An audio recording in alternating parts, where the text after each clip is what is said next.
పుట్టినింట్లో నేను మహారాణిని కాకపోవచ్చు, కానీ మట్టెలు తొడిగిన వాడి గుండెల్లో నేనెప్పుడూ మకుటం లేని మహారాణిని.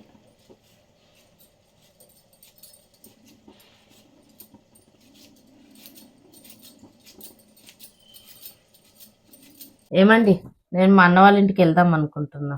ఓ అదేం భాగ్యం, వెళ్ళేసిరా. అంటే నన్ను వదిలించుకుందామని చూస్తున్నారా? అయితే వెళ్ళకు. అయితే మా అన్న వాళ్ళ ఇంటికి వెళ్ళే స్వతంత్రం కూడా లేదా నాకు?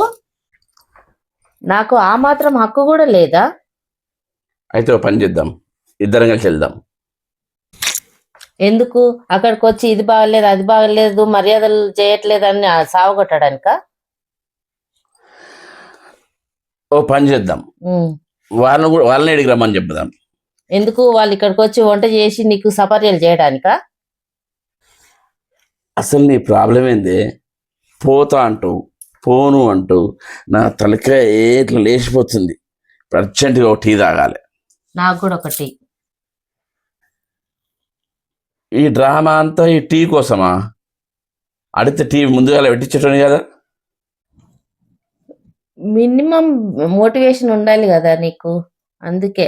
అయినా డైరెక్ట్ గా అడిగితే నువ్వు ఇస్తావా?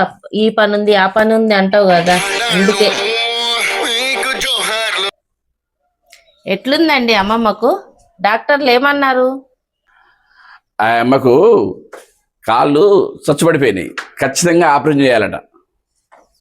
నాకు రాదు కదండి ఆపరేషన్ చేసేది.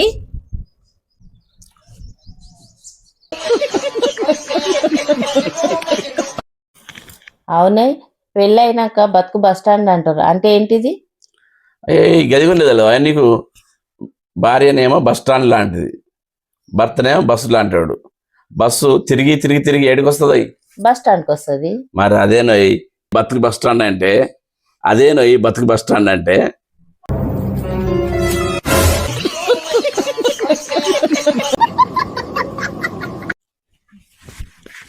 ఏమండి, బయటకు వెళ్తురా?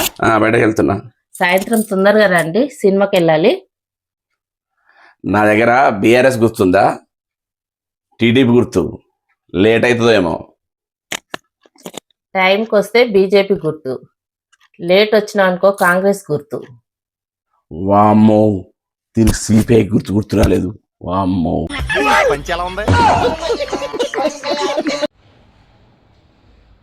అనగనగా ఒక ఊరిలో ఇద్దరు ప్రాణ స్నేహితులు ఉండేవాళ్ళు. రాము, రఘు ఇద్దరు ప్రాణ స్నేహితులు. వారు బాగా చదువుకున్నారు, కానీ వాళ్ళిద్దరికీ ఆ ఊరిలో ఎలాంటి పని దొరకలేదు. పని దొరకకపోగా ఇద్దరు కలిసి, ఒరే రఘు, మనము ఎక్కడైనా పని చేయడానికి పట్టణానికి వెళ్దామని రాము అన్నాడు. అప్పుడు రఘు సరే అన్నాడు. అప్పుడు రాము, అరే రఘు, మనము పనికి వెళితే మంచి కానీ చెడు కానీ ఇద్దరము భరించుకోవాలి అని చెప్పాడు. అప్పుడు దానికి రఘు ఓకే అన్నాడు. ఇద్దరు కలిసి దగ్గరలో ఉన్న పట్టణానికి కాలినడకన బయలుదేరారు. పోతుంటే పోతుంటే ఒక అడవి వస్తుంది. అడవిలో నుంచి ఇద్దరు కలిసి పోతుంటే అక్కడ అడవిలో దారి పక్కన ఒక బంగారం వస్తువులు వేసి ఉండి బంగారం నగలతోనున్న సంచి రాముకు కనిపిస్తుంది. రాము దుంకి ఆ బంగారు సంచిని పట్టుకుంటాడు. పట్టుకొని ఈ సంచి నాదే అంటాడు. అప్పుడు రఘు, ఒరే రాము, ఏది అయినా ఇద్దరికీ సమానం అన్నావు కదరా అంటే, నేను మంచి చెడును మాత్రమే సమానం అన్నాను, బంగారం సమానం అనలేదు అని అంటాడు.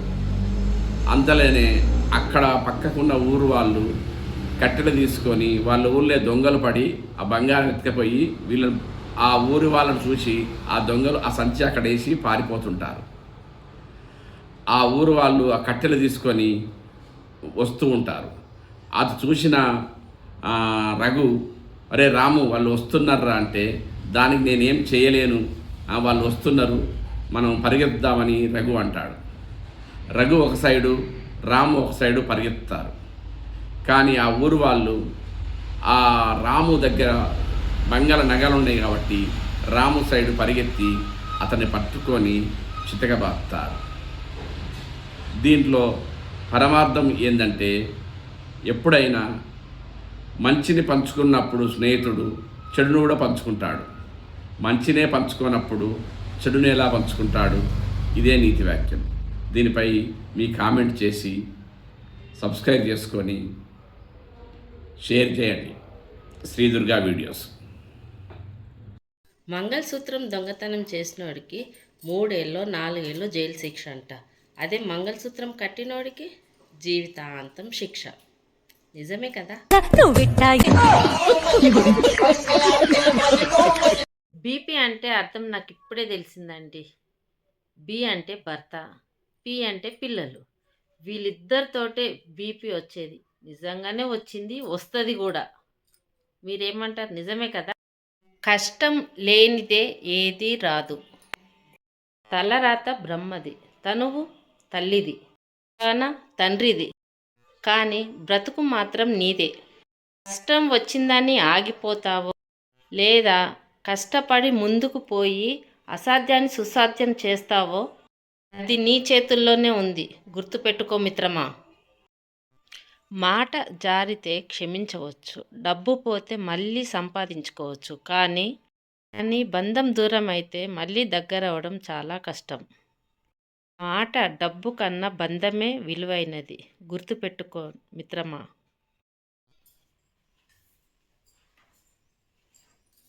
ఏమండి, చెప్పు. మనం ఒక గేమ్ ఆడదామా? ఏం గేమ్ అబ్బా? మీకు కళ్ళు లేవంట, మీరు గుడివారంట. ఓకే, అయితే సరే. ఈ అర్థం పెట్టుకుంటా. బాగున్నారు. సరే, ఇప్పుడు మీకు ఆకలి వేస్తుంది. మీరు అన్నమని ఎట్లా అడుగుతారు?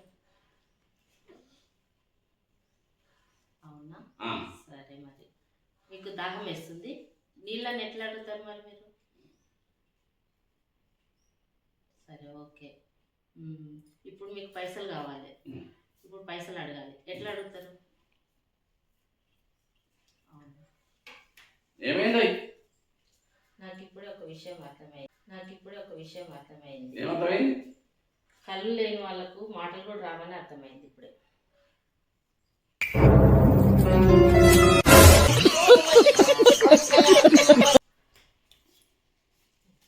రాసినావరా? 2 + 3 ఎంతరా? 2 + 3 4 అని ఎవరు చెప్పిర్రా?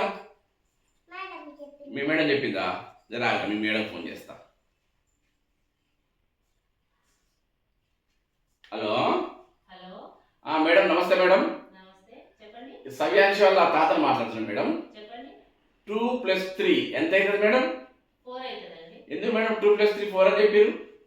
అవునండి, 2 + 3 4 అవుతుందండి. 4 అవుతుంది మేడం. ఎట్లా అవుతుంది మేడం? మీరు ఫీజు కట్టేది కదండి, ఫీజు కట్టేదాకా 2 + 3 4 అవుతుంది. ఏమండి, చెప్పు. దయ్యాలు ఉంటాయా? ఉంటాయి కదా. వాళ్ళకి పెళ్ళిళ్ళు అవుతాయా? అయితే. అవునా? అయితే. వాళ్ళకు ఫ్యామిలీస్ ఉంటాయా? ఫ్యామిలీస్ ఉంటాయి, పిల్లలు ఉంటారు. పిల్లలు కూడా ఉంటారా? పిల్లలు ఉంటారు. అవునా? మీకు ఎట్లా తెలుసు అది? నేను అనుభవిస్తున్నా కదా.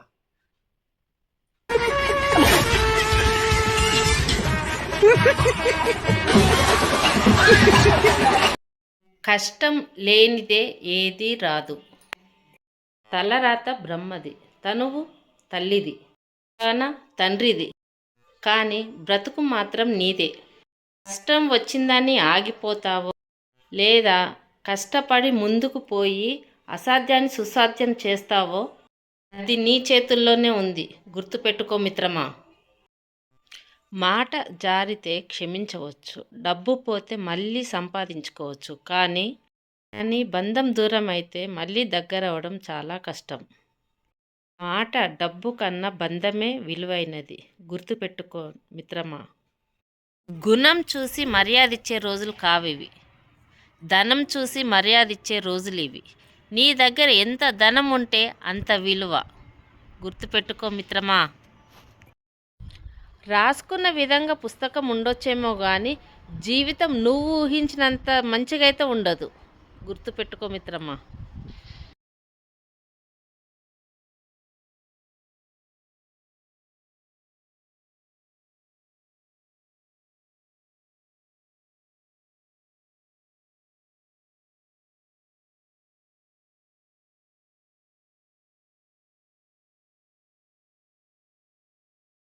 చనిపోయాక పూల ఖర్చు మాది, ఒకరోజు తిండి ఖర్చు మాది అని పోటీ పడే బంధువులు రోగం వచ్చినప్పుడు ఒకరోజు హాస్పిటల్ ఖర్చు మాది, ఒకరోజు మందుల ఖర్చు మాది అని పోటీ పడే బంధువులు ఉంటే ఎంత బాగుంటుందో కదా. ఒక్కసారి ఆలోచించండి మీరు. ఏమైంది వస్తలేవు? అత్తలేను. అగో ఇటే వస్తున్నావు కదా, ఎటు పోతున్నావు? పోతున్నా, ఫస్ట్ ప్రైజ్ కొడతా, 25,000 పట్టుకొని వస్తా. నీకోసము మా వాళ్ళు క్యాన్ కళ్ళు తెచ్చిర్రు. పోటీ. ఏం పోటీ? ముద్దుల పోటీ. ఇంతకెక్కడ చూసినావు అబ్బా ముద్దుల పోటీ? పేపర్లు వేసిర్రు. ఓ పిచ్చోడా, అది ముద్దుల పోటీ కాదు, ముగ్గుల పోటీ. ఏంది అది? ముగ్గుల పోటీ? నువ్వైతే మా ఇంటికి రా. మరి ఏమనొద్దు. నేనేమన్నా కానీ ఇంటికి రా. అంటే వస్తా. నేనేమన్నా కానీ ఫస్ట్ అయితే ఇంటికి రా. సరే వస్తానా.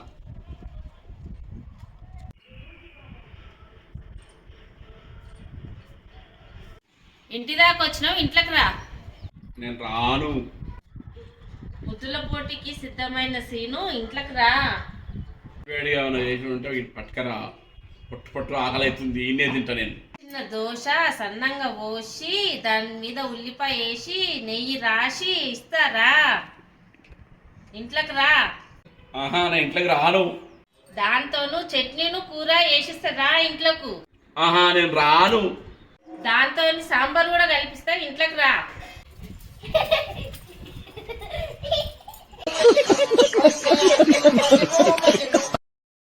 తినటానికి లేకపోతే మంచినీళ్ళు తాగి పడుకో, అంతేకాని నా వాళ్ళు ఉన్నారు 4 మెతుకులు పెట్టకపోతారా అని నువ్వు వెళ్తే నువ్వు తిన్న ఆ 4 మెతుకులకు జీవితకాలం లెక్క కడతారు. గుర్తుపెట్టుకో మిత్రమా.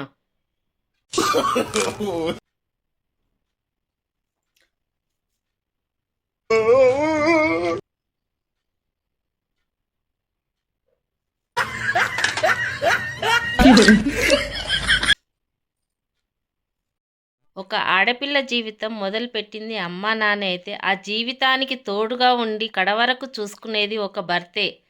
ఏమంటారు, నిజమే కదా? హలో గూగుల్, చలి పెట్టకుంటే ఏదైనా మాత్రుంటి ఇవ్వవా?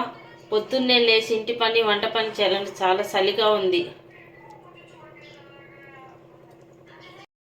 అల్లుడిని ఒక్క మాట అంటే అత్తగారింటికి వెళ్ళడం మానేస్తాడు. మరి అదే ఆడపిల్ల అత్తగారింట్లో అవమానాలు బాధలు భరిస్తూ ఉంటే ఆ కోడల పరిస్థితి ఒక్కసారి ఆలోచించండి. బలం ఉన్నదని ఎగిరెగిరి పడకు. ఆ బలం అంచడానికి ఒకడున్నాడని గుర్తుపెట్టుకో, అతనే పైవాడు. గుణం చూసి మర్యాద ఇచ్చే రోజులు కావివి, ధనం చూసి మర్యాద ఇచ్చే రోజులు ఇవి. నీ దగ్గర ఎంత ధనం ఉంటే అంత విలువ. గుర్తుపెట్టుకో మిత్రమా.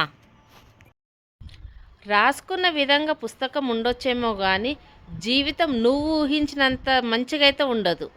గుర్తుపెట్టుకో మిత్రమా. హాయ్ అండి, welcome to Shri Durga videos అండి. మీకైతే ఒక విచిత్రం చూపించాలా అండి. ఈ చెట్టు పేరు తెలుసా అండి ఎవరికైనా?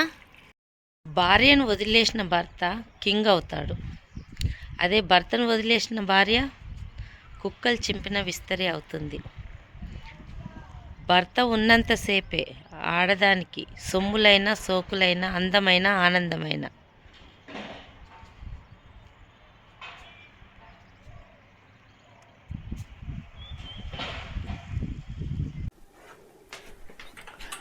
ఓయ్, ఇంకా ఫంక్షన్ రెడీ అవ్వలేదండి?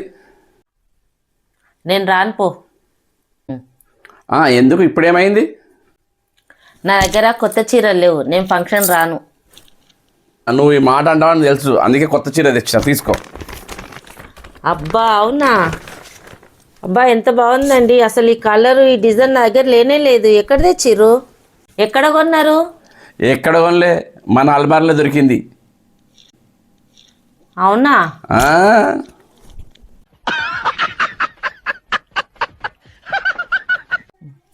ఏమో ఈ వార్త విన్నావా? పక్కింటి అయినా చచ్చిపోతే ఎలా ఉంటుందో చూద్దామని సూసైడ్ చేసుకుంటంట. వానికి ఏమైనా పిచ్చా? పెళ్లి చేసుకుంటే సరిపోతుండేది కదా. ఏమండి, తిరిగి వస్తున్నారు కదా, కాఫీ తాగుతారా? అమ్మో మా ఆవిడ నా మీద బాగా ప్రేమ ఉన్నట్టుంది. ఆహా, ఏదో ఎక్కడో లోకం గాలిపోతున్నట్టు ఉంది. తాగుతా, తీసుకురాపరాదు.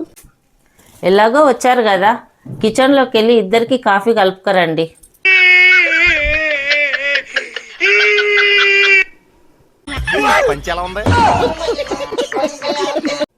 ఓయ్ అమరావతి, నువ్వు రోడ్డు మీద పోతుంటే ఒక 100 నోటు ఒకటి 500 నోటు కనిపిస్తుంది.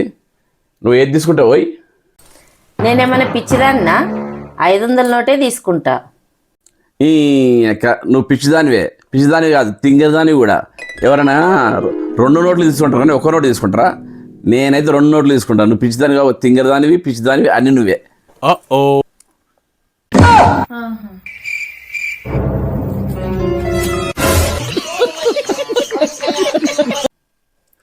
ఓయ్ ఆమ్లెట్ ఏమంటే వేయకుండా అట్లా పిచ్చిదాని లెక్క అట్లే వస్తుంది, మెంటల్ దాని లెక్క. వెయ్యను ఆమ్లెట్, వచ్చి వేసుకో. మెంటల్ గింటల్ అంటున్నావు. మెంటల్ అన్నావు అనుకో, ఆధార్ కార్డు తీసుకొని వెళ్ళిపోతాను. నన్ను దోలాడడానికి నీ ఆస్తులు అమ్ముకోవాలి చూడు.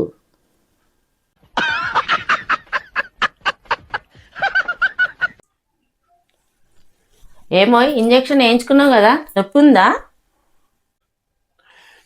పెద్దగా నొప్పి ఏం లేదు. అయ్యి పరాయి ఆడది ఇంజెక్షన్ వేసింది కదా, నొప్పి ఏముండేది. అదే నేను ఒక్క మాట అంటే నీకు ఎక్కడ లేని నొప్పులు వస్తాయి కదా.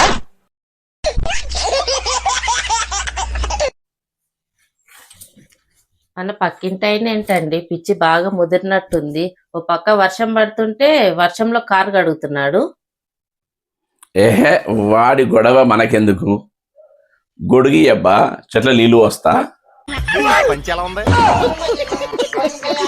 ఏమండి, నేను మా అన్న వాళ్ళ ఇంటికి వెళ్దాం అనుకుంటున్నా. అదేం భాగ్యం, వెళ్ళేసిరా. అంటే నన్ను వదిలించుకుందామని చూస్తున్నారా? అయితే వెళ్ళకు. అయితే మా అన్న వాళ్ళ ఇంటికి వెళ్ళే స్వతంత్రం కూడా లేదా నాకు ఆ మాత్రం హక్కు కూడా లేదా? అయితే ఒక పని చేద్దాం, ఇద్దరం కలిసి వెళ్దాం. ఎందుకు? అక్కడికి వచ్చి ఇది బాగలేదు అది బాగలేదు మర్యాదలు చేయట్లేదు అని సావగొట్టడానిక? ఓ పని చేద్దాం, వాళ్ళని ఎడికి రమ్మని చెప్దాం.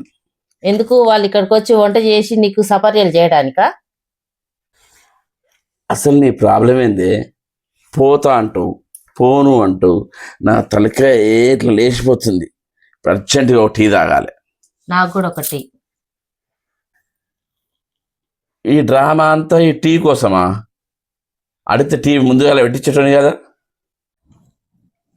మినిమం మోటివేషన్ ఉండాలి కదా నీకు, అందుకే. అయినా డైరెక్ట్ గా అడిగితే నువ్వు ఇస్తావా? ఈ పని ఉంది ఆ పని ఉంది అంటావు కదా, అందుకే. అవునే, చీరకు మొగుడికి తేడా ఏంటిది? ఏముందో, చీరనేమో ఉతికిన తర్వాత కట్టుకుంటారు, మొగోన్నేమో కట్టుకున్నాక ఉత్తుడే ఉత్తరుగా.